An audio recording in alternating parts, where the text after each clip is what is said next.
Fala pessoal, o Bolsonaro acabou de dar sua declaração, eu já ouvi e eu vou aqui ouvi-la novamente com vocês e fazer alguns comentários. Para quem não sabe, Bolsonaro perdeu a eleição no domingo e até o presente momento, hoje é terça-feira, 4h48 agora, né? Ele não havia feito nenhuma manifestação, não havia, enfim, admitido a derrota, não havia falado nada, o que causou alguns problemas. Entre eles, boa parte dos seus seguidores foram para as ruas, né, e bloquearam vias usando pneu. Alguns lugares, inclusive, queimando o pneu, né? Uma coisa muito característica de uns movimentos aí que a gente adora criticar, justamente porque são autoritários, porque impedem você de trabalhar, impedem você de ir e vir, mas estavam lá bolsonaristas fazendo uso desses artifícios aí muito baixos, para não dizer outra palavra aí, um pouco mais agressiva, né?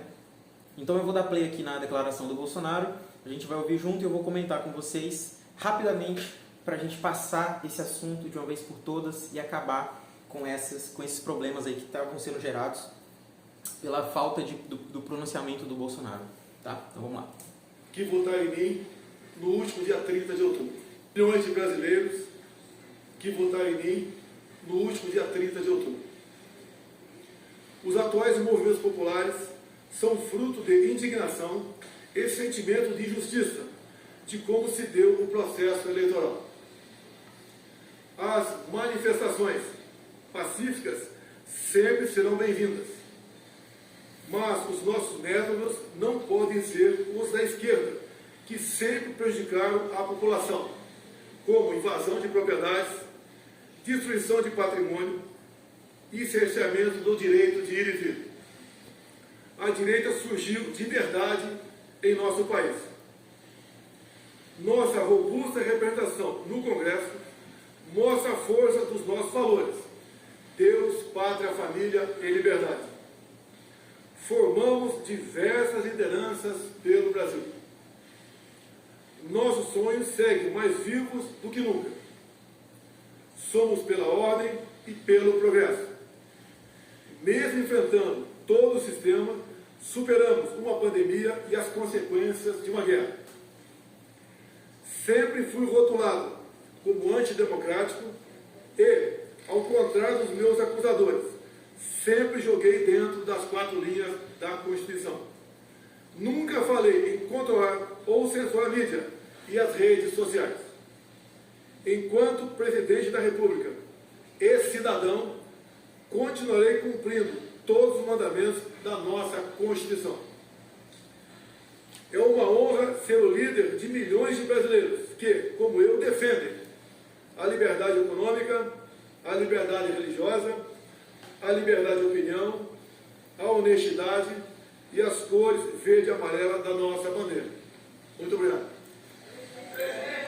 Tá, então esse foi o grande discurso do Bolsonaro, que a gente estava esperando aí há 40 e tantas horas, né? Eu acho que para fazer um discurso desse ele poderia muito bem ter falado logo ali no domingo e ter evitado aí todo esse transtorno que a gente está passando aí com esses bloqueios de extremistas, né? Bolsonaristas extremistas, radicais, que por sinal, radicalismo é uma coisa que não combina com conservadorismo, tá? Você ser um revolucionário, você querer meios, usar a força como meio de transformação para as coisas que você quer transformar na sociedade, é uma coisa anticonservadora, tá? Só informando aí a quem me segue. E quem estiver duvidando, dá uma pesquisada aí sobre os grandes filósofos que inspiraram o conservadorismo, como a gente entende ele na atualidade. Dá uma pesquisada aí que você vai entender o que eu estou falando. Bom, esse discurso está muito cheio de coisa, está muito cheio ali de floreios, né? Mas o que importa de verdade são alguns pontos que eu trouxe aqui para a gente anotar. Primeiramente, ele agradeceu os votos, né? Isso era uma das principais coisas que ele deveria ter feito logo de cara, agradecer os votos que ele recebeu, afinal de contas, né? Muitas pessoas saíram de casa, fizeram campanha para esse cara, né? E não tiveram nenhum obrigado, um reconhecimento depois do seu esforço. Eu acho que é uma grande sacanagem. Os bolsonaristas aí passando fome, pegando sol, pegando chuva, né? Começou o período chuvoso e nem um sinal do presidente deles, né? Fazer um agradecimento ou se manifestar, enfim. O segundo ponto extremamente importante, aliás, o primeiro ponto extremamente importante é que ele em momento nenhum falou de Lula, né? Em momento nenhum mencionou Lula, em momento nenhum mencionou que ele perdeu a eleição. Não sei exatamente o que isso significa, mas logo depois o ministro dele, o Ciro Nogueira, aparece e fala que vai fazer a transição, que está cuidando disso já com o presidente do PT, com a presidente do PT. Então dá a entender que sim, ele vai fazer a transição normalmente. Isso é uma coisa que eu não tinha a menor dúvida que iria acontecer, né? Sinceramente, o Bolsonaro não tem força nenhuma para aplicar golpe em lugar nenhum. Então é surreal você achar que existe realmente um perigo de golpe. O que pode acontecer é o que aconteceu, que foi uma movimentação civil, a confusão, pneu pegando fogo, né? Gente sem poder ir trabalhar, sem poder estudar, com as vias travadas, né? O comércio travado. Logo eles que diziam que são contra o Fica em Casa, né? Que são contra o fechamento do comércio, são os caras que, para o mito aqui ter a força dele, eles podem fechar o comércio e podem fazer o que bem entendem. E esses são os dois pontos, né? Então ele desautorizou as manifestações e também a questão de não ter reconhecido a derrota, mas ficou ali nas entrelinhas, ele não teve a coragem de falar isso, né? O ministro dele falou, mas isso é o que importa pra gente. E é basicamente o que eu já tinha falado nas minhas redes sociais. Você que é um bolsonarista, você foi abandonado, meu caro. Você que é um bolsonarista mais aguerrido, você foi abandonado. Você está sozinho nessa sua luta imaginária aí, né? Igual o Dom Quixote ficava lá lutando com os moinhos de vento, você está aí lutando com os moinhos de vento, achando que o Bolsonaro vai fazer alguma coisa, achando que ele pode fazer alguma coisa, que ele tem força para isso, quando na verdade ele não tem nem força, nem coragem e nem moral. Porque a partir do momento que ele mexe um dedo contra o STF, os processos dele e do filho dele vão andar. A gente sabe muito bem que é isso que aconteceu durante esses 4 anos de governo. Bolsonaro não fez nada justamente por isso, tá? Então, conforme eu ia dizendo, vocês foram para a rua à toa, vocês se exporam à toa.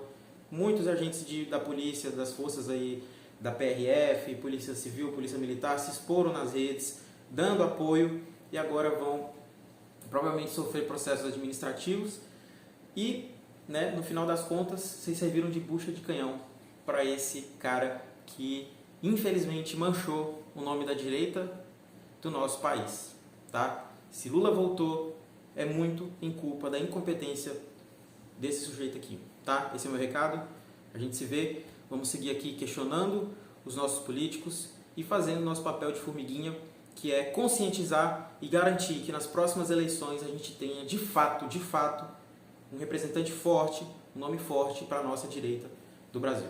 Ok? A gente se vê.